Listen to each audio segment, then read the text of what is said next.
Bienvenue dans cette semaine de réflexion sur comment dominer nos émotions avant qu'elles nous dominent. J'espère que vous avez eu le temps de répondre à toutes ces petites questions. Que ressentez-vous quand il est dans votre livret? Je voudrais vous lire 2 versets dans Éphésiens 4, 26, où il nous est dit « Si vous vous mettez en colère, ne péchez pas, que votre colère s'apaise avant le coucher du soleil. Ne donnez pas au diable l'occasion de vous dominer. » 1 Pierre 5, 7 et 8 nous dit « Déchargez-vous sur lui de tous vos soucis, car il prend soin de vous. Soyez bien éveillés, lucides, car votre ennemi, le diable, rôde comme un lion rugissant, cherchant quelqu'un à dévorer. » Vous avez remarqué ce lien que ces versets font entre notre façon de réagir face à nos émotions, comment nous les avons, comment nous les traitons, et Satan qui pourrait nous dominer. Qu'est-ce qui se passe? Eh bien, il est dit clairement que si nous laissons certaines émotions nous envahir, eh bien, nous donnons à Satan une occasion, une emprise qui peut venir freiner notre croissance. Et c'est pourquoi il est important de dominer nos émotions avant qu'elles nous dominent. Nos émotions jouent un rôle important dans le renouvellement de notre intelligence. D'une façon générale, nos émotions sont le produit de notre réflexion. Si nos pensées sont incorrectes, si notre intelligence n'est pas en cours de renouvellement, alors nous avons une mauvaise conception de la parole de Dieu, et nos émotions le reflèteront. Mais si nous refusons de reconnaître nos émotions, nous devenons aussi une cible pour Satan.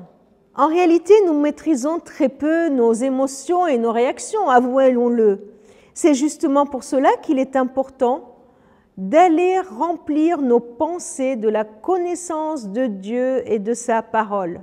Nous avons besoin de regarder la vie du point de vue de Dieu et de réagir en y conformant. Si ce que nous croyons ne reflète pas la vérité, alors ce que nous allons ressentir ne reflètera pas la réalité. Le fait de dire à quelqu'un qui ne devrait pas réagir ou sentir comme il le fait, c'est une forme subtile de rejet. Il ne peut pas changer ses sentiments.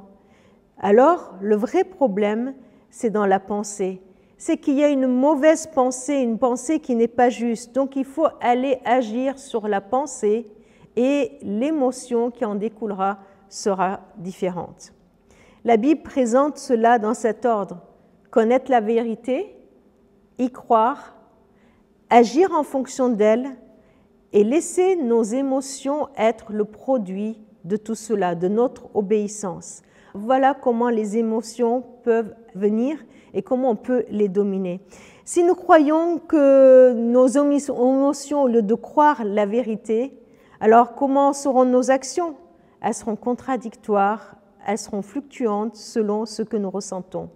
Nous devons comprendre, croire la vérité et laisser agir, laisser les actions venir selon cette vérité. Les émotions, bien répondre à des signaux de Dieu. Elles sont à notre âme ce que nos sensations physiques sont à notre corps. Par exemple, aucune personne n'aime la douleur.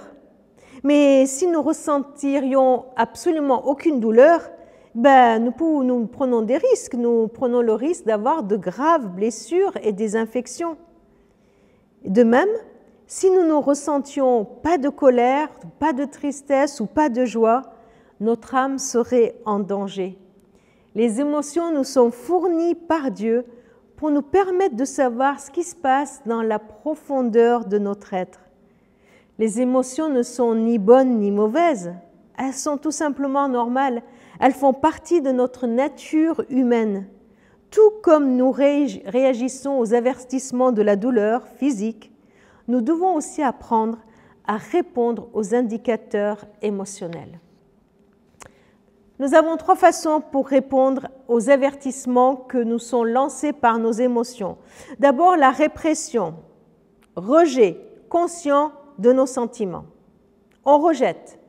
Et ceux qui repriment leurs émotions eh bien, ignorent en même temps les signaux qui sont lancés par ces émotions et choisissent du coup de ne pas s'en occuper. La répression n'est ni bonne pour nous-mêmes, ni pour les autres, ni pour notre relation avec Dieu. Deuxième réaction, c'est l'expression aveugle. C'est aussi une façon malsaine de réagir à l'égard de nos émotions. C'est de tout déballer sans réfléchir, de dire à tout le monde et à n'importe qui tout ce que nous ressentons. Expression libre des sentiments peut aider, bien sûr, à éviter de les réprimer, mais les émotions exprimées ainsi sans discrimination règlent souvent des comptes avec les autres. L'expression aveugle des émotions peut parfois être peut-être saine pour nous-mêmes, mais elle génère en général du malaise autour de nous et elle est malsaine pour ceux qui nous entourent. Vous savez, ce fameux « Ah, je suis contente de lui avoir dit exactement ce que je ressentais pour lui, hein, ou pour elle, ou contre elle. » Après avoir explosé, vous voyez, eh bien oui, mais on vient de détruire une relation, on vient de détruire quelqu'un. Une troisième façon de répondre à nos émotions, c'est tout simplement de les accepter. Quand nous déballons notre douleur, notre haine même, devant Dieu, et peut-être devant ceux qui nous aiment, nous ne les déballerons probablement pas devant d'autres d'une manière destructrice. Dieu n'est pas surpris ou choqué par ce que nous pouvons ressentir, mais cela pourrait peut-être ne pas lui plaire, mais si nous recouvrons tout cela hypocritement, eh bien, nos vrais sentiments, avec un vernis de piété, on n'avancera pas. Nos prières, peut-être, sur le moment, ne sont pas des très belles prières ou très nobles, mais elles sont honnêtes. Et nous devons apprendre à vivre honnêtement avec Dieu, à lui dire ce que nous ressentons d'une façon honnête, d'une façon vraie. Les psaumes sont là pour nous aider. Regardez dans les psaumes combien il y a des sentiments pas très nobles qui sont exprimés, mais elles sont exprimées devant Dieu qui les connaît. Elles sont exprimées en toute honnêteté. Maintenant, comment allons-nous gérer nos émotions? Alors, nous vous proposons juste quelques étapes, quelques définitions. D'abord, il y a l'ensemble du passé. Eh bien, chacun, nous avons un arrière-plan. Tous les événements, beaux ou mauvais, que nous avons vécus, viennent nous donner des réactions. Et puis, ces expériences que nous avons vécues, qu'elles soient douloureuses, qu'elles soient tragiques ou heureuses, laissent en nous des cicatrices émotionnelles. Voilà. Et nous avons ainsi tout un ensemble du passé, un ensemble d'émotions qui sont là. Contrairement aux émotions qui sont là au jour le jour et qui sont produites par ce qui nous arrive, eh bien, les émotions du passé, c'est comme un lot que nous avons qui sont là, qui peuvent aussi parfois freiner notre croissance. Et puis, il arrive un événement présent. L'événement présent vient déclencher une première émotion qu'on appellera l'émotion primaire. Une rencontre ou un événement vient et déclenche une émotion, mais cette émotion, elle est basée sur justement notre vie passée, sur cet ensemble du passé. Par exemple, vous rencontrez quelqu'un qui s'appelle, je ne sais pas moi, Jean, et d'un coup, vous avez une méfiance ou une émotion négative. Pourquoi ? Eh bien parce que dans votre passé, quand vous étiez enfant, vous avez peut-être été maltraité par quelqu'un qui s'appelait Jean, ou vous avez subi une déception amoureuse avec un Jean. Vous voyez, il y a quelqu'un qui vous a marqué. Et quand vous le rencontrez, eh bien c'est cette émotion qui vient. Troisième point, eh bien s'il y a cette émotion primaire, justement, c'est celle qui est déclenchée par cet événement qui vient. Et cette émotion, elle vient du passé, elle répond à un événement du passé que nous avons vécu. Par exemple, on vit certaines situations, on dit quelque chose, et puis d'un coup, devant nous, il y a une drôle de réaction. Et bien, on peut se dire, mais qu'est-ce qui lui prend? Pourquoi il se met d'un coup en colère? Ce que j'ai dit n'était pas si grave que ça. Eh bien, on le sent à fleur de peau. Pourquoi? Eh bien, parce qu'on est devant une émotion primaire déclenchée par un événement, là présent, quelque chose que j'ai dit ou quelque chose qu'on a vécu, mais qui renvoie à un ensemble du passé. Ce déclencheur, juste, c'est ce qu'on vient de vivre. Et on a besoin d'être très attentif à cette émotion primaire pour en faire une évaluation mentale.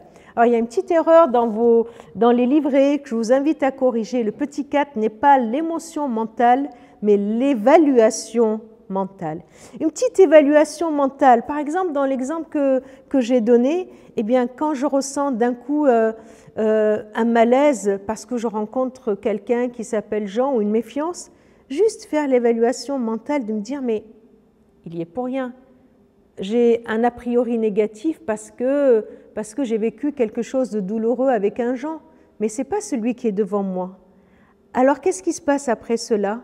Eh bien, il y a une émotion secondaire qui naît dans mon cœur. Si l'émotion première était de niveau 10, par exemple, eh bien, l'émotion secondaire, elle sera atténuée, elle sera un peu plus juste et qui vient remplacer cette émotion primaire. Voilà un petit processus pour dominer nos émotions. Je vais vous donner quelques exemples, voilà, juste pour comprendre cela. L'événement du présent. Là, dans le présent, vous êtes adulte et vous voyez votre père et votre père vous donne des ordres. Tu devrais vite me chercher mes médicaments, j'en ai besoin. Ou tu devrais vite me préparer à manger. Il vous donne un ordre. Et puis d'un coup, vous êtes en colère. Vous dites, mais c'est pas possible, mais pourquoi il me parle pas comme ça? Pour qui il se prend? Pourquoi? Parce que cette émotion primaire renvoie au passé, à un passé où votre père était dominant ou trop protecteur pendant votre enfance, où il a passé son temps à vous donner des ordres. Une évaluation mentale, maintenant je suis un adulte et je veux suivre le Saint-Esprit, je veux être guidé par le Saint-Esprit. Dieu me demande d'honorer mon père, ma mère, alors je dois l'aimer, l'honorer, mais je ne dois pas lui obéir et le laisser dominer ma vie. Alors, je peux laisser une émotion secondaire naître où je suis moins irritée contre lui et j'ai plus de compassion pour mon vieux papa. Je vous donne un autre exemple. Un événement présent, vous êtes au bureau et votre patron vient et vous dit, ou votre chef vous dit, vite, vite, vite, tu dois faire une présentation de ton travail devant tous tes collègues. D'un coup, une émotion primaire vient, anxiété, panique, mais je n'y arriverai pas. Et cette émotion, elle est là très forte, je n'y arriverai pas. Pourquoi? Parce que cela peut-être renvoie à un événement du passé où vous vous souvenez d'un cours de français où vous deviez faire une présentation et quand vous l'avez fait, vous avez été ridiculisé, vos amis vous ont moqué de vous, vos copains, ils ont rigolé et en plus vous avez eu une mauvaise note. Et ça laisse en vous une trace que parler devant du public, parler devant d'autres, je vais être ridicule. Et voilà d'où l'anxiété et la panique. Évaluation mentale, bon, je ne fais pas cette présentation pour une note, je ne vais pas être jugée là-dessus. Je vais la faire parce qu'elle va être utile à mes collègues. Et puis, je sais que le Seigneur est avec moi, il va m'aider. Ma valeur, elle est en lui. Ma valeur n'est pas dans le regard que les uns et les autres vont me renvoyer. Ma valeur n'est pas dans le fait que mes collègues vont dire bravo, ils vont me dire c'est nul. Non, je suis enfant de Dieu. Ma valeur ne dépend pas de ce que je fais. Ma valeur ne va pas dépendre si la présentation va être réussie ou pas. Donc je n'ai pas besoin de m'inquiéter. Il est avec moi. Et voilà que je laisse naître cette émotion secondaire où il y a plus de paix et une confiance qui croît, qui grandit en moi. Pour terminer, j'aimerais juste souligner maintenant deux pistes, deux façons pour guérir les blessures du passé. Bien sûr, nous ne pouvons pas tout voir dans sa petite exposé, mais juste quelques pistes. Eh bien, comment guérir les blessures du passé? Quand vous pensez à des événements du passé, comme on vient le décrire, qui vous ont blessé, qui ont laissé dans votre cœur une blessure avec des émotions compliquées à gérer, eh bien, je vous encourage à regarder ce passé, à regarder ces expériences du passé à la lumière de ce que vous êtes aujourd'hui en Christ. Regardons les événements avec une autre perspective, avec la perspective de Dieu et non pas avec ma perspective à moi. Aujourd'hui, je suis une nouvelle créature. Aujourd'hui, je suis enfant de Dieu. Aujourd'hui, ma valeur, elle me vient de Dieu. Aujourd'hui, mon socle, c'est Dieu qui me le donne. Aujourd'hui, je sais que je suis créé par Dieu pour vivre sur cette terre et qu'il est mon Père, qu'il est lui qui me dit qui je suis. Alors, regardons ces événements du passé avec la nouvelle perspective que Dieu me donne aujourd'hui, avec mon nouveau capitaine, avec ce nouveau capitaine qui vient diriger ma vie. Alors, je peux regarder tout mon passé en posant dessus l'œuvre que Christ a accomplie dans ma vie. Je suis restauré, je suis pardonné, j'ai ma valeur qui est en lui, qui ne dépend que de lui et non pas de mes réussites ou de regard des autres. C'est de lui, pour lui, par lui, que je suis ce que je suis. Et il est le seul à avoir le droit de me dire qui je suis. Une deuxième piste pour nous encourager à laisser le Seigneur guérir nos blessures du passé, c'est le pardon. Vous savez, on ne peut pas empêcher les personnes de nous blesser, de nous faire du mal. Il y en a eu et il y en aura encore. Mais il y a un moyen pour empêcher le mal de continuer à te faire mal. Je ne peux pas empêcher les autres de me faire du mal, mais je peux empêcher le mal de continuer à me faire du mal. Dieu me donne cela. Il nous permet d'expérimenter une puissance extraordinaire qui nous libère, qui nous rend complètement libres par rapport à tout le mal que nous pourrions subir. Cette puissance, c'est celle du pardon. Quelle puissance extraordinaire que celle du pardon, du pardon. Ce n'est pas pour rien que Dieu m'invite, que Christ a invité ses disciples à prier. Pardonne à ceux qui nous ont offensés. Seigneur, je veux pardonner à ceux qui nous ont offensés dans le passé. Parce que c'est comme ça que nous pouvons éviter d'être piégés par Satan. Il ne pourra plus venir nous embêter avec les blessures du passé. Parce que le pardon nous libère du passé et la guérison peut commencer à avoir lieu. Le pardon qui vient du cœur va directement aux émotions primaires et arrête la douleur. Je vous laisse lire dans le livret, en annexe, ce petit résumé sur le pardon, ce que le pardon n'est pas. Et je vous propose ce cheminement pour vivre pleinement le pardon. Alors, que le Saint-Esprit nous guide, que le Saint-Esprit nous aide à dominer nos émotions avant qu'elles nous dominent. Je vous laisse maintenant partager en suivant les quelques questions et à prier ensemble pour que nous soyons dirigés toujours et encore par l'Esprit de Dieu.